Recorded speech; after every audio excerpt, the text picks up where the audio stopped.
তারেক রহমান কইছে যে এই দেশে চরমপন্থা এবং মৌলবাদের অভয়ারণ্য যেন পরিণত হইতে না পারে। দেখেন, অতি উত্তম কথা। তবে ইন্ডিয়া মনে করে মৌলবাদীদের বিরুদ্ধে শেখ হাসিনাই একমাত্র ভরসা। ইন্ডিয়া টুডে একটা নিবন্ধ ছাপিয়েছিল 2022 সালে। 2016 সালে বামেরাও বলতো দেশের বড় শত্রু মৌলবাদ। হাসিনার ফ্যাসিবাদ কিন্তু বড় শত্রু না, বড় শত্রু মৌলবাদ বামেদের মতে। তাইলে আমরা বুঝলাম বাংলাদেশে মৌলবাদ বলে একটা জিনিস আছে, মৌলবাদী বলেও একটা জিনিস আছে যা খুবই খারাপ, তাই না? সেটারে বিএনপি খাইয়া দিতে চায়, সেটা বিএনপি প্রতিরোধ করতে চায়। আচ্ছা, খুব ভালো কথা। তাইলে খালেদা জিয়ার নিশ্চয়ই মৌলবাদীদের সম্পর্কে একটা বক্তব্য আছিল, সেটা কি একটু আমরা শুনে আসি? আসেন শুনি, এডিটর সাহেব শুনে দেন। মৌলবাদী ধর্মীয় লোক আছে কিন্তু মৌলবাদী নয়। তারা বাংলাদেশকে ভালোবাসে, তাদের অবদান আছে দেশের জন্য এবং তারা দেশকে রক্ষা করতে চায়। তার মানে খালেদা জিয়ার বক্তব্যের বিরুদ্ধে দাঁড়াইল তারেক রহমান।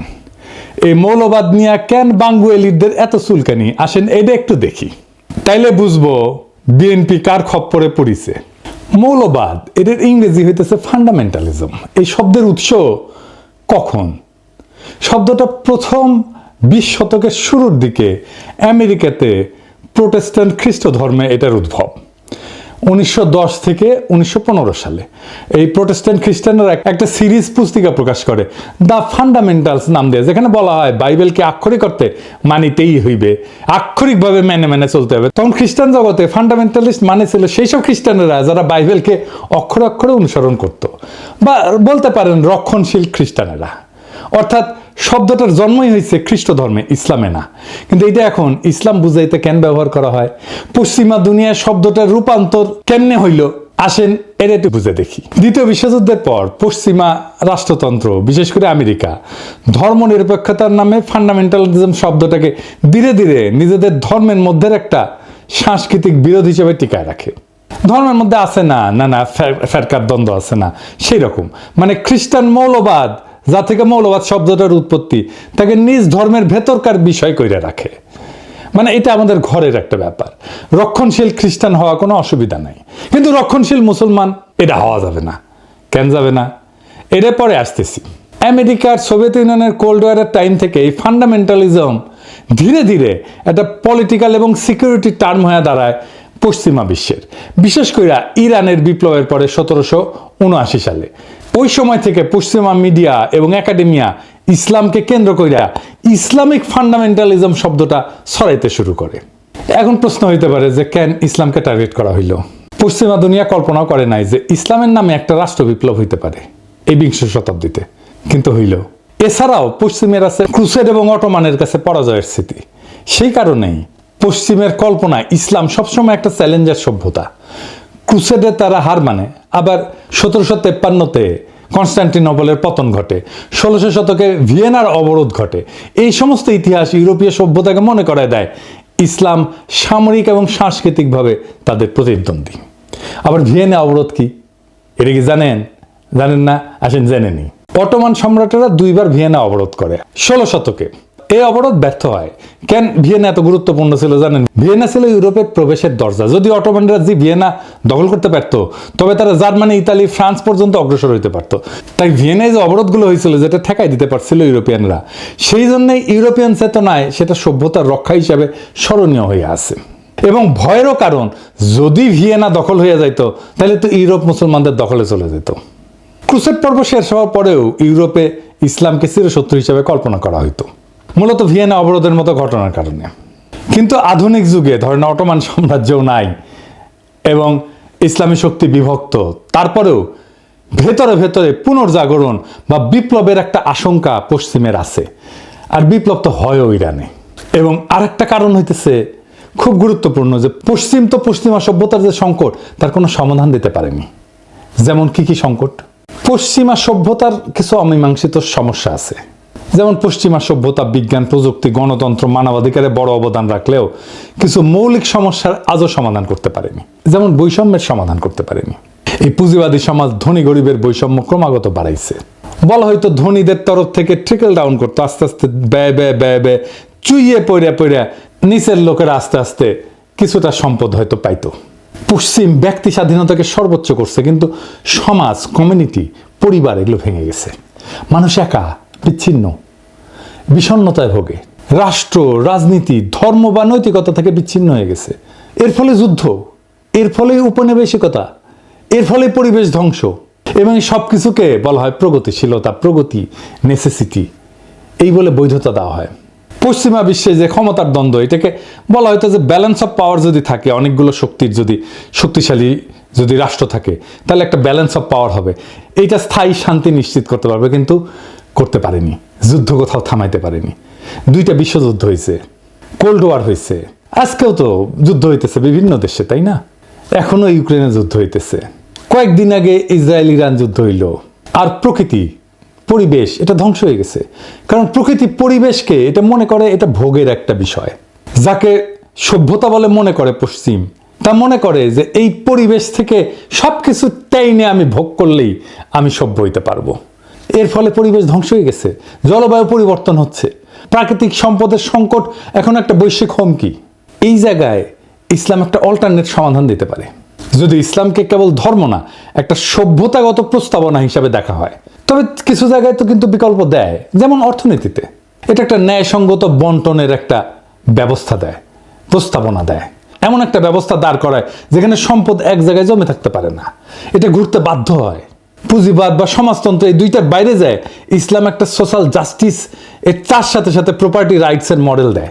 তারপরে সমাজকেন্দ্রিক একটা জীবন দেয়। ইসলাম ব্যক্তিকে সম্মান দেয়, কিন্তু সমাজকে ভাঙে না। পরিবার, প্রতিবেশী এবং তার যে উম্মাদ ধারণা, এটা মানুষকে সম্পর্কিত করে রাখে।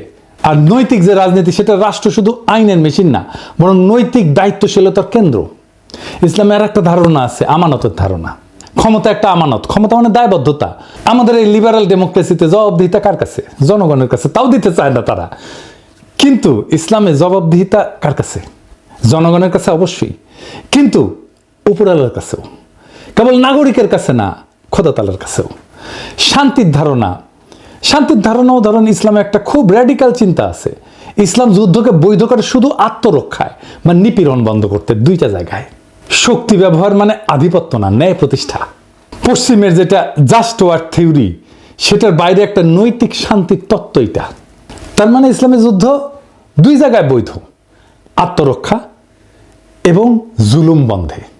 শক্তির ব্যবহার এটা আধিপত্যের জন্য না, ন্যায়ের প্রতিষ্ঠার জন্য। এমনকি ধরেন প্রকৃতির সাথে সম্পর্ক, ইসলাম প্রকৃতিকে আমানত হিসেবে বলে, শোষণের বস্তু না। খিলাফার যে ধারণা, সেখানে মানুষ প্রকৃতির উপরে শাসক না, তার রক্ষক। এই যে পরিবেশগত বিপর্যয় হতো, এই পরিবেশগত বিপর্যয় হতো না পৃথিবীতে যদি ইসলামের দৃষ্টিতে পরিবেশ আর দুনিয়াকে দেখা হইতো। তাই ইসলামকে একটা বিকল্প সভ্যতার ধারণা হিসেবে এটা একটা পরীক্ষা নিরীক্ষা করা সম্ভব সমাজে, রাষ্ট্রে।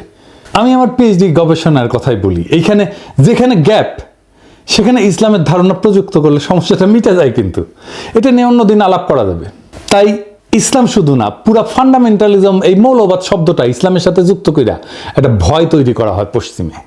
কারণ আধুনিক রাষ্ট্রতন্ত্র এবং গণতন্ত্রের চ্যালেঞ্জ পশ্চিমা রাষ্ট্রতন্ত্রের চোখে ইসলাম একটা আদর্শগত বিকল্প হয়ে দাঁড়ায়। অর্থাৎ গণতন্ত্র, লিবারালিজম, সেকুলারিজমের বাইরে এক সম্পূর্ণ সামাজিক রাজনৈতিক কাঠামো হাজির করে ইসলাম। তাই একে প্রতিরোধ করার জন্য ইসলামিক ফান্ডামেন্টালিজম শব্দ দিয়ে তাকে ব্যাকওয়ার্ড, ইরাশনাল, অযৌক্তিক, ভায়োলেন্ট, সহিংস, এইটা বলে চিত্রিত করা হয়। মুসলিম রাজনৈতিক আন্দোলনগুলোকে যদি ফান্ডামেন্টালিস্ট হিসেবে ট্যাগ দেওয়া যায়, তাহলে তাদেরকে আন্তর্জাতিকভাবে অগ্রহণযোগ্য কইরা দমনকে বৈধতা দেওয়া যায়। কিন্তু দেখেন, হিন্দু ধর্মে কোনো মৌলবাদ নাই, খ্রিস্ট ধর্মে মৌলবাদ নাই, হিন্দু ধর্মে মৌলবাদকে আলাদা করে দেখা হয়। কেন? বিএনপি পশ্চিমের বয়ান নিচ্ছে ইসলাম প্রসঙ্গে। তার রাজনৈতিক প্রতিপক্ষকে মোকাবেলা করার জন্য যদি আওয়ামী বয়ানের কান্দে চাপতে হয় বিএনপিকে, তাহলে তো বিএনপি আর একটা আওয়ামী শাসনই উপহার দেবে।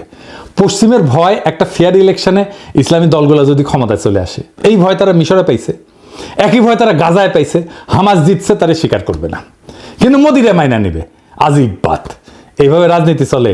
জামাতের সাথে বিএনপি তো আসলে কোনো প্যারামিটারে জিততে পারবে না, না আভ্যন্তরীণ গণতান্ত্রিক চর্চায়, না কর্মীদের রাজনৈতিক মানে, না কর্মীদের সাহসে, না কর্মীদের সংখ্যায়। বিএনপি ছাত্রদল, ছাত্র শিবির যদি এখন রাস্তায় মারপিটেও নামে, ছাত্রদল হাইরা যাবে। এটা বাস্তবতা। না বিএনপি প্রতিষ্ঠান তৈরি করতে পারছে, না কর্মীদের নৈতিক রাজনৈতিক পড়াশোনা, শিক্ষা প্রতিষ্ঠানে সংগঠনের প্রভাব বাড়াইতে পারছে, কিছুই করতে পারেনি। বিএনপি জামাত বা ছাত্র শিবিরের সাথে তুলনায় কোনো ধারে কাছে যেতে পারবে না। এই জন্যই তারা বাইসা নিছে এমন একটা জায়গা যেখানে জামাত দুর্বল, সেটা মুক্তিযুদ্ধ। এই মুক্তিযুদ্ধের মাঠে এসে জামাতকে ঘায়াল করতে চায়, তাই তাদের মুখে মৌলবাদ, তাই তাদের মুখে জঙ্গিবাদ, সেই একই বয়ান আওয়ামী লীগের বয়ান। কারণ এটা সহজ। জামাতের রাজনীতিকে মোকাবেলা করার জন্য যে দক্ষতা থাকা দরকার, ইন্টেলেকচুয়াল ক্যাপাসিটি থাকা দরকার ছিল, সেটা তো বিএনপির নাই। তো বিএনপি নিচ্ছে সহজ পথ, মুক্তিযুদ্ধের কথা বলে কোণঠাসা করা। এই রাজনীতি জিতবে না, এই রাজনীতি জেতার না। এই রাজনীতি অবশ্যই বিএনপিকে পরাজয়ের রাস্তায় নেবে। এই রাজনীতি বিএনপিকে রাষ্ট্র ক্ষমতা আসতে দেবে না, লিখে রাখতে পারেন। এটাই বিএনপির রাজনৈতিক পরাজয়ের কারণ হবে। পশ্চিমা শক্তি আমাদেরকে কোনো সাহায্য করেনি হাসিনা বিরোধী লড়াই, আমাদের কোনো ধরনের কূটনৈতিক সাহায্য করেনি। হাসিনার শাসনকে সর্বতভাবে সাহায্য করে গেছে, সাপোর্ট করে গেছে পশ্চিমা শক্তি। এখন সেই পশ্চিমা শক্তির ইচ্ছায় যদি বিএনপি তার আগামীর রাজনীতি নির্ধারণ করে, তার রাজনীতিকে বাংলাদেশের মানুষ প্রত্যাখ্যান করবে। বাংলাদেশের মানুষ তার ধর্ম, তার সংস্কৃতি, সেটাকে সাথে নিয়ে বাংলাদেশের মানুষ আগামীর রাষ্ট্র গঠন করতে চায়। পশ্চিমাদের সাজেশনে না, পশ্চিমাদের ধারণা দিয়ে না, পশ্চিমাদের প্রেসক্রিপশন দিয়ে না, বরং পশ্চিমাদের প্রেসক্রিপশনে যারা রাষ্ট্র করতে আসবে তাদেরই বাংলাদেশের জায়গা হবে না। বাংলাদেশের রাজনীতির বড় ট্র্যাজেডি হইল নিজেদের শক্তি আর ঐতিহ্যকে ভরসা না কইরা বিদেশি প্রেসক্রিপশনকে আঁকড়ায় ধরা। আওয়ামী লীগ তা করছে বছরের পর বছর, আর বিএনপি যদি সেই একই পথে হাঁটে তবে তার পরিণতি একই হবে। মৌলবাদ নামের কৃত্রিম আতঙ্ক দেখায় জনগণকে ভয় দেখানো যায়, কিন্তু ক্ষমতা দখল করা যায় না। বাংলাদেশের মানুষ চায় না কোনো আমদানি করা প্রেসক্রিপশন, তারা চায় নিজেদের ধর্ম, সংস্কৃতি, ইতিহাস এবং আত্মপরিচয়ের ভেতর থেকে বেরিয়ে আসা একটা রাষ্ট্র। সেই রাষ্ট্র হবে ন্যায়ভিত্তিক, বিশ্বাস এবং মূল্যবোধ নির্ভর, যেখানে বিদেশি লেভেল না, বরং বাংলাদেশের মানুষের রক্ত মাংসের চাহিদা তার রাজনৈতিক চালিকা শক্তি হবে। তাই আজ যদি বিএনপি আওয়ামী লীগের সহজ পথ অনুসরণ না কইরা বরং নিজের কণ্ঠে, নিজের বয়ান, নিজের আত্মপরিচয়কে রাজনৈতিক ভিত্তি করে তোলে, তবে এই জাতি তার পক্ষেই আবার জায়গা উঠবে। কিন্তু যদি তারা পশ্চিমের সাজেশন আর আওয়ামী লীগের কপি পেস্ট রাজনীতির মধ্যে হারায় যায়, তবে এই জাতি তাদের ক্ষমা করবে না। ইতিহাসের আদালতে তখন বিএনপির নাম লেখা থাকবে আত্মসমর্পণকারীর তালিকায়, পরাজিতের তালিকায়। বাংলাদেশ আজ নতুন দিগন্ত চায়। আওয়ামী বা পশ্চিমা কণ্ঠস্বর না, বরং নিজের সত্যিকারের কণ্ঠস্বর যে দল সেটা শোনাবে, সেই দলই আগামীর বাংলাদেশ করবে। এইটা লিখে রাখতে পারেন, এটা নিশ্চিত। সেটাই ছিল 2024-এর বর্ষা বিপ্লবের অঙ্গীকার। বাংলাদেশ সেই পথেই হাঁটবে। ইনকিলাব জিন্দাবাদ।